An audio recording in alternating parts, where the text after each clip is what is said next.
Oi lemah. Clutch pun tak tahu ke? Siapa yang tak pandai bawa betul clutch tu kan, korang bolehlah beli motor ni. QJ Motor SRV 250 AMT.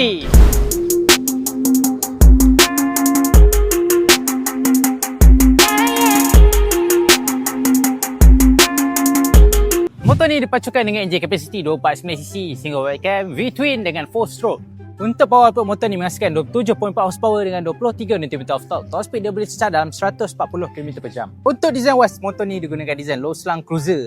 Design dia adalah elemen klasik dengan modern sikit lah. Untuk suspension motor ni dia pakai USD4. Dia ada ABS 2 channel and ada TCS. Dia pakai twin shock absorber. Mantap. Apa yang special pasal motor ni kan? Pasal AMT lah. AMT tu benda ni. Korang boleh tukar daripada mode auto kepada mode manual ataupun manual kepada auto. Motor ni tak ada clutch, dia ada pedal gear ni. Maknanya korang boleh drop and naikkan gear. Dia ada 6 speed. So kalau korang tak tahu naik clutch kan, korang tukar je mode auto, korang plus je macam motor skuter. Senang.